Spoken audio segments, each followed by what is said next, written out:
untuk menandai sebuah daerah itu religius ya, di situ tidak ada korupsi, udah cukup tanpa harus ada embel-embel. Tidak. Saya lebih bangga Tasik disebut sebagai kota dangdut. Ya karena karakter masyarakatnya juga seperti dangdut. Dangdut tuh ini ya, antara misalnya kesedihan dan kegembiraan itu nggak ada batasnya. Liriknya sangat sedih, sangat putus asa, tapi dibawakan dengan ceria. Dengan begitu reformasi itu kan muncul partai-partai kan. Oh, banyak partai. Ya dari 3 partai kemudian banyak partai. Ya. Nah merespon itu semua ininya bagus, visi misinya bagus-bagus ya partai itu. Tapi nggak ada yang menyentuh perut kan. Nah Nurul Sembako itu kan yang dibutuhkan masyarakat itu ada sembako. Jadi semacam konkret. Masa krisis itu sebenarnya krisis itu. Ya meledek sebenarnya meledek partai-partai yang bermunculan waktu itu.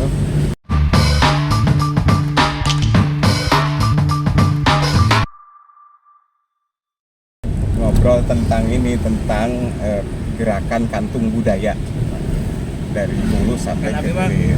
Apa kantong budaya itu di zaman saya teh kan orang Solo teh Halim Ade. Nah itu 80-an lah istilah. 80 kami teh terang ngobrol ke tentang kantong budaya teh di tahun 80. Ada istilah komunitas belum muncul. Rumpun mah kamu nggak ada.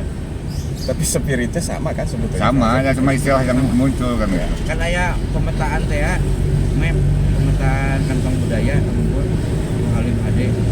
Editasi mah jalan suara nama di Bangalagenan. Sebagai perlawanan terhadap pusat sebenarnya waktu itu. Ya. Ada teh bergerak teh, saya ke Solo teh eta keur anu peluncuran buku puisi ieu teh kan saya teh. Lepas gunung tah. Wah, luar biasa eta kana kareta, ngampar eta kana kareta. Faisal Imron genan ngalinting. Dina kareta itu kereta ekonomi, rombongan di Tasik gila itu. Jadi sebenarnya gerakan penerbitan buku teh sudah ini ya Kak. Iya, tahun itu kan 87 itu kantong-kantong budaya. Bukan SD. kantong-kantong budaya itu kayak Magelang kan. Magelang aya majalah kolong kan, itu juga bagian dari itu. Terus penerbitan Magelang, Dorotea, Magelang Dorotea itu yang bergerak. Wah, ketir-ketirnya itu, wah, power ya Bang Lama. Sampai kejadian Tasik Membara kan kita udah mangkis bergerak dengan Panduk. sebelum Panduk PNS Partai Nurul Sembako. Menarik. Kang ya menjelang lain 2000 Mang Eper masih kene aktif nih Kang. oh itu Ya, justru liputan terus di Republika. Ya Mang Eper juga terlibat kan di kantong-kantong budaya tuh, yang mendatangi kantong-kantong itu di Mendut kan, di Magelang di Mendut. Aduh jadi ya. Raas. tapi di wilayah wetan mah Jogja, Magelang kan itu mah Solo. Pokoknya keur biji tukul ya harita keur maya biji tukul hilang. Memeh sebelumnya. Hilang harita ngobrol jeung gitu jeung. Terus kan tahun 85 tuh Halim Ade bikin pertemuan kan se-Indonesia kemah budaya. Can kalau ada biji tukul teh jadi konsep. Tapi yang menarik itu Partai Nurul Sembako Kang Asep itu melegenda itu. Nah, kalau itu kan sebagai petinggi Partai Nurul Sembako itu sebetulnya bisa cerita tuh lahirnya itu seperti kan apa? begitu reformasi itu kan muncul partai-partai kan. Oh, banyak partai. Ya dari 3 partai kemudian banyak partai. Ya. Nah merespon itu semua ininya bagus, visi misinya bagus-bagus ya partai itu. Tapi nggak ada yang menyentuh perut kan. Nah Nurul Sembako itu kan yang dibutuhkan masyarakat itu ada sembako. Jadi semacam Konkret. Masa krisis itu sebenarnya krisis itu. Ya meledek sebenarnya meledek partai-partai yang bermunculan waktu itu. Urang hijinya harita partai. Semangatna aya dina aya nya Kang. Dongeng dari energi Sembako. Iya. Semangatna tadi. Iya itu menarik dan itu jadi perbincangan banyak orang. PNS Partai Nurul Sembako. Ya ininya isinya ada di dongeng dari negeri Sembako di buku itu. Ya saya mah nu kabayang mah masang spanduknya saya mah teterekelan di jalan gitu. Kan di Iya serius ya. Serius, Jadi itu kan- atribut partainya juga Itu digarap. kan ada ini, ada ya selain Jack itu ada orang Jack Guntur Alman. ya, ada orang ya apa pecinta alam yang suka panjat tebing. Ya. Saya lupa, hese lupa naik nama masang teh. spanduk teh hese. Jadi kerjasama dengan itu dibantu sama orang pemanjat tebing. Itu tahun berapa ya? Tahun Akhir 99 ya. Ya, itu Ya, pokoknya kan ketika- pas multipartai itu kan pas multipartai masa itu aja. 99 ke sini Iya, kan mulai. kalau yang partai itu, tapi bahwa pergerakan itu mah kan Iya. jauh sebelumnya. Terus di penjuru kota Tasik itu kan atribut-atribut PNS itu juga waktu itu menyuarakan Ya pluralisme yang kayak gitu lah, yang soal perdagangan agama kan udah dimulai dari waktu itu dan kita merespon itu. Cuma selesai. Kita bikin ini, bikin Mereka dia HSI. sebagai alternatif ya. bukan bikin merespon itu. Oh, merespon ya. Saya lupa ya intinya. Pokoknya jangan ada bom di antara kita. Tasik Kota Budaya, jangan ada bom di antara kita. Itu di gerbang Dadaha. Ya. Ya itu waktu itu kan jangan ada dusta di antara kita. Lagu ini kan, lagu Bruri itu lagi ngetop juga. Tapi PNS kalau Islam tapi mesra itu Iya. juga muncul ketika ada teman tapi mesra. ya, PTM ya. PTM. Zaman Dani, sama Dani, Mulan. bulan Jamila. Tapi saya dipublikkan di puncak gunung, ya. Islam tapi mesrana, foto. Tapi tampaknya PNS juga ini relevan kalau dihadirkan lagi nih sekarang gitu. Jadi masih sangat relevan. Relevan ya sama Merespon. karena dunia politik, kalau kami menjurus ke Ya, jadi ketika kritis, misalnya ketika kritis sama orang-orang yang menjual agama gitu kan bukan sekarang gara-gara pilpres sekarang, itu kan sudah sejak tahun 80-an sebenarnya. Jadi nggak ada urusannya. Ya. Karena siapapun ya. presidennya nanti juga akan muncul kelompok-kelompok semacam ini. Oh iya, hilap Dan pasca reformasi Tasik itu juga itu Tapi kan nyatanya menjadi sekarang apa nggak ada namanya partai menjadi yang pusat yang perut masyarakat. pusat ini kan gerakan-gerakan itu syariat Islam. Nah, itu ketika muncul syariat Islam dari beberapa kelompok supaya di Tasik menerapkan syariat Islam, ya saya pasang spanduk waktu itu ini dengan visi religius Islami, kita masyarakat kan poligami. Ya karena syariat Islam yang dimaksud oleh mereka itu kan ujungnya poligami sebenarnya. Ketua DPR, petinggi-petinggi partai yang lokal itu juga semua poligami, termasuk bupatinya waktu itu. Ada fakta-fakta itu. Ada ya. fakta, sementara korupsi jalan terus kan, itu nggak dipotong tangannya. Kalau syariat Islam mestinya dipotong tangannya. Itulah kenapa ada spanduk. Kapan sudahkah kita korupsi hari ini itu kan? Oh, eta mah aya na YouTube. Eta dia ini. Eta tahun 2010 eta mah na YouTube aya. Abi postingkeun ke ieuna ke karnaval. Ya tapi masih di dalam rangka itu kan. Masih. PNS kan? Masih. Itu kan beda tema. Selamat pagi korupsi. Ya sebenarnya gerakannya kan cuma nggak mengusung nama PNS. Sekarang tuh lebih ke langsung aja. Langsung ya. Bentuknya.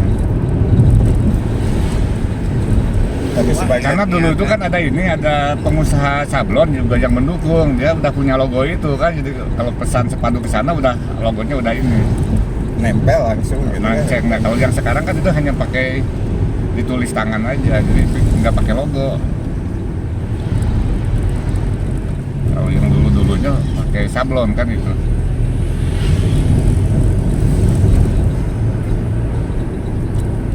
Tapi kalaupun ya menjelang hajat politik 2024 tampaknya juga sebagai pengimbang perlu tuh hadir lagi PNS karena lebih lepas gitu Kang Acep, lebih apa ya, lebih Penyeimbang.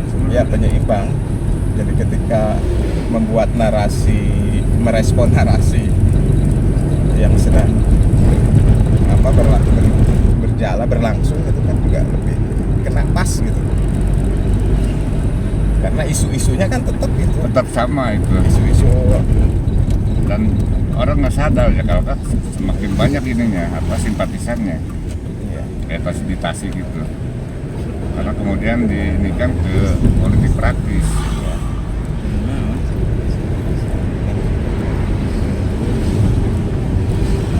Oh, DPR. nah ini simbol-simbol apa agama tampaknya memang masih ya. Iya, Masih karena laku, karena laku. itu justru sangat laku. Jualan yang paling murah meriah itu. Ya. Apalagi di Ya basis misalnya dulu kan istilah kota santri, ya itu juga muncul dari upaya-upaya jualan agama kan. Karena pada faktanya biasa-biasa. pesantren-pesantren itu santri itu bukan di kota itu ya Orang-orang terkenal. malah pedagang kan Respon sebab di kampung sebenarnya. Tapi klaim kota santri. kan beda. Semakin naik, semakin naik. sulit juga ya. Lalu syariat Islam ya dari ini kan. Nah sementara kan kita tahu siapa yang pertama menginginkan ide-ide semacam itu. Kurang ngalaikin Itu yang orang-orang partai ya, ketika dia di partai itu ternyata nggak memperjuangkan yang lebih substansial kan, hanya itu aja, hanya untuk bahwa dia jadi itu aja, isunya itu yang dipakai. Ketika dia jadi ya udah selesai sampai di situ kan. Jadi semacam hanya sekadar jualan marketing aja. Iya. amunisi Ya ini kan saya kan bahwa tasik kota religius itu saya nggak setuju dari dulu kan dengan istilah semacam itu. Untuk menandai sebuah daerah itu religius ya, di situ tidak ada korupsi, udah cukup tanpa harus ada embel-embel syariat Islam, tanpa harus ada embel-embel tiap nama kantor dinas pakai bahasa Arab, tanpa itu juga ketika tidak ada korupsi itu religius sebuah daerah, sebuah pemerintahan. Konkret ya. Konkret, tapi kan itu nggak bisa, tetap aja itu bukan kesana, hanya sebagai simbol, sebagai jualan aja. Iya. Ya buktinya sekarang juga yang pengumpulan dana kemanusiaan itu kan, itu juga hanya alat, karena dengan memakai simbol agama itu mungkin lebih mudah. Jadi sebetulnya sederhana ya. Sangat sederhana. Di suatu daerah nggak ada korupsi, yaitu religius daerah itu, tanpa harus pakai embel-embel atau simbol-simbol yang macam-macam. Ya. Jadi religiositas itu sebetulnya ajang pembuktian begitu ya. Iya. Kalau ini enggak, nama-nama dinas pakai bahasa Arab. Ya. Ya itu siapa yang bacanya? Ya. Dan menurut seorang penulis kaligrafi banyak salahnya juga itu. Ya. Tulisan-tulisan. Iya nanti menjelaskan Jadi proyek. Tentunya tidak. Saya lebih bangga Tasik disebut sebagai kota dangdut. Ya. Ya karena karakter masyarakatnya juga seperti dangdut. Ya. Dangdut tuh ini ya, antara misalnya kesedihan dan kegembiraan itu nggak ada batasnya. Ya. Liriknya sangat sedih, sangat putus asa, tapi dibawakan dengan ceria, dengan joget, semacam itu. Ya.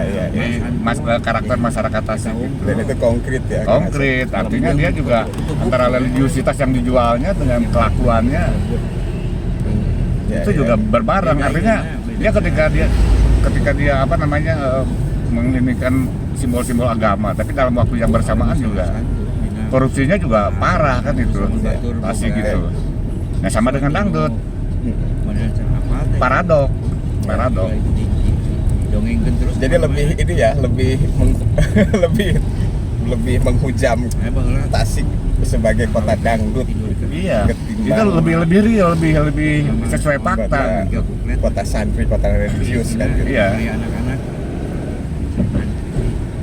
Dan memang Tasik juga melahirkan Penyanyi dangdut ya, penyanyi dangdut. Tapi di luar masalah itu juga sebagai makna dari sebuah paradok, itu juga pas.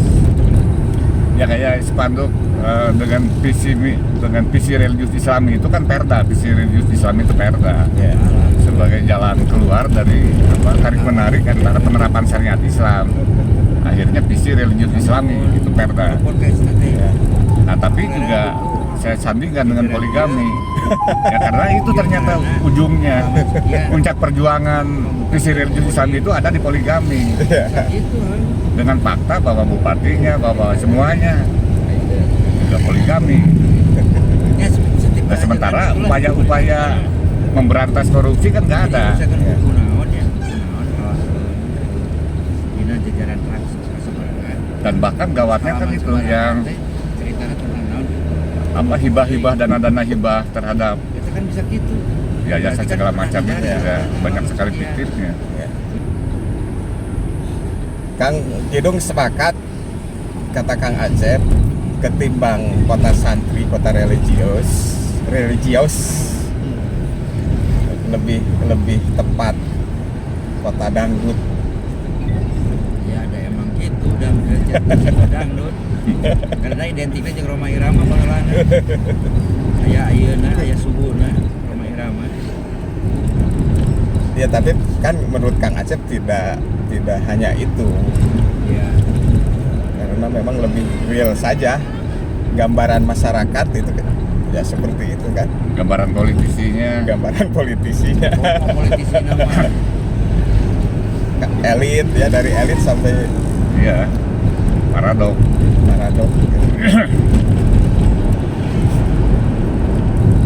Mengklaim sebagai kota religius misalnya dari sisi peredaran narkoba itu nomor 2 setelah Bandung. Itu tahun berapa gitu ya? Ya ketika keluar Prostitusi gimana prostitusi? prostitusi mah Mengerikan ya.